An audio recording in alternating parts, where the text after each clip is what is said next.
Assalamualaikum warahmatullahi wabarakatuh. Salam Om Swastiastu, Namo Buddhaya, salam kebajikan. Selamat datang dan salam sejahtera untuk kita semua, mahasiswa dan mahasiswi Universitas Terbuka. Perkenalkan, saya Immanuel Abdul Lorenza dengan NIM 156321192, mahasiswa program studi S1 Akuntansi Fakultas Ekonomi dan Bisnis dari Universitas Terbuka UPBJJ Surabaya dengan kelas Pancasila 1916. Salam kenal semuanya. Pada kesempatan kali ini izinkan saya menyampaikan salam hormat kepada Ibu Raihan selaku tutor mata kuliah Pancasila kelas 1916. Semoga Ibu selalu diberikan kesehatan dan kelancaran dalam setiap aktivitasnya.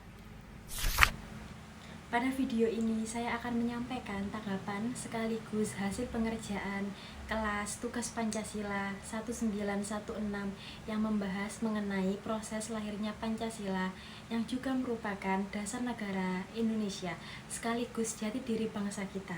Mari kita simak bersama perjalanan bersejarah lahirnya Pancasila.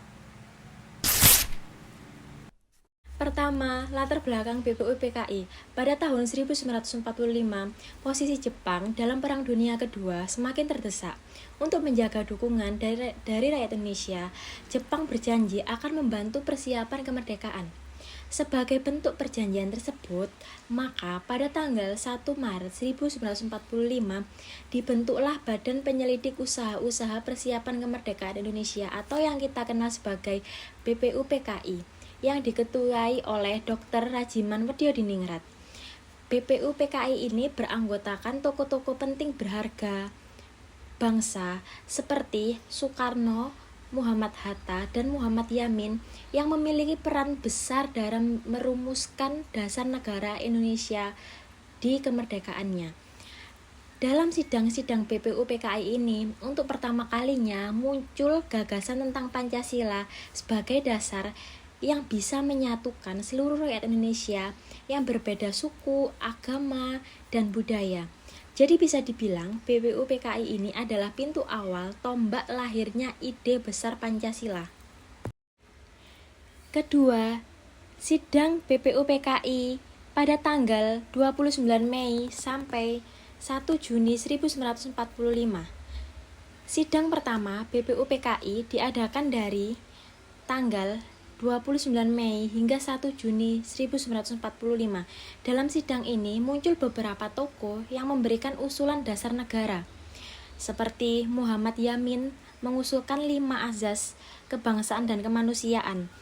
Supomo menyampaikan konsep negara integralistik. Dan pada tanggal 1 Juni 1945, Insinyur Soekarno memperkenalkan istilah Pancasila dalam pidatonya yang bersejarah.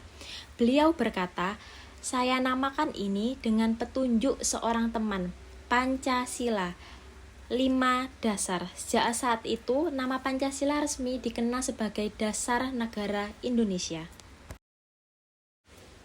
Ketiga, Panitia 9 dan Piagam Jakarta.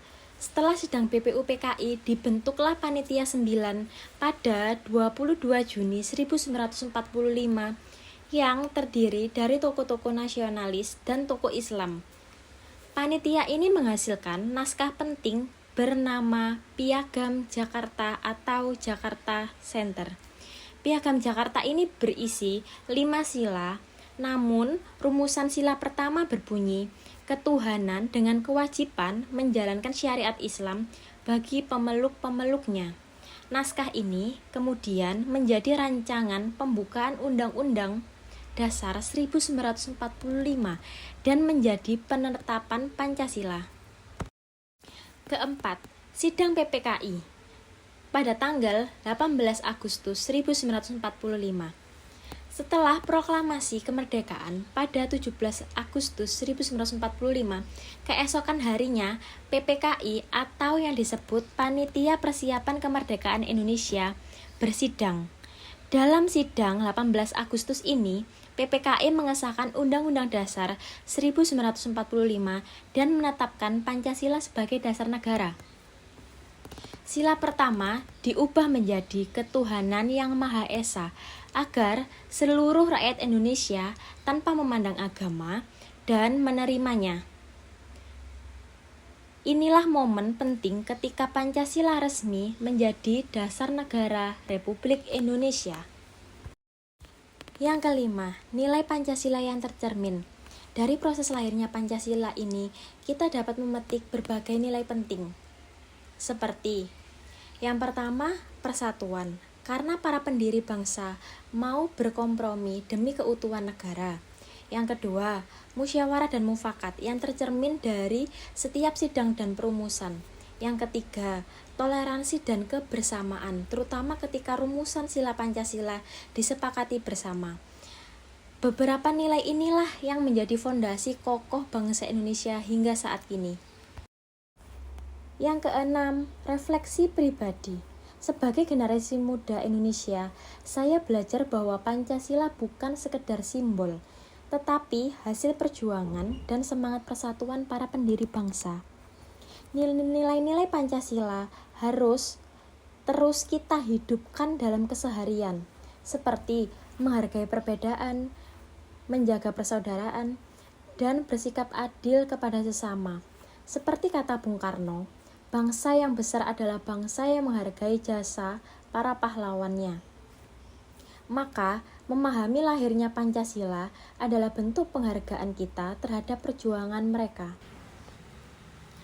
Pancasila memiliki peran penting sebagai dasar negara, pandangan hidup berbangsa, ideologi nasional, jiwa dan kepribadian bangsa, serta sumber dari segala sumber hukum di Indonesia, yang artinya seluruh peraturan dan kebijakan negara harus berlandaskan nilai-nilai Pancasila. Di masa kini, Pancasila tetap relevan sebagai pedoman moral dalam menghadapi tantangan globalisasi. Nilai-nilainya itu tetap membantu kita menyeimbangkan kemajuan teknologi dan berbudaya asing. Dengan karakter bangsa yang beretika, toleran dan berkeadilan, sebagai mahasiswa kita perlu memahami dan menerapkan nilai Pancasila dalam kehidupan sehari-hari. Seperti sila pertama, menjalankan ibadah dan menghormati perbedaan keyakinan. Sila kedua, bersikap sopan, berempati, dan menghargai sesama. Sila ketiga, menjaga persatuan dalam keberagaman. Sila keempat, bermusyawarah dan menghargai pendapat orang lain. Sila kelima, berlaku adil dan mendukung kesetaraan bagi kita semua. Lalu, dengan demikian, penerapan Pancasila menjadikan mahasiswa tidak hanya cerdas secara akademik, tapi juga berkarakter dan berjiwa berkebangsaan kuat di tengah arus globalisasi. Demikian video pembahasan saya tentang proses lahirnya Pancasila, mulai dari BPUPKI, Piagam Jakarta, hingga PPKI. Semoga kita semua terus dapat mengamalkan nilai-nilai Pancasila dalam kehidupan sehari-hari. Terima kasih atas perhatian teman-teman dan Ibu Raihan. Selaku tutor Pancasila kelas 1916, saya Immanuela Putri Lorenza pamit undur diri. Salam Pancasila.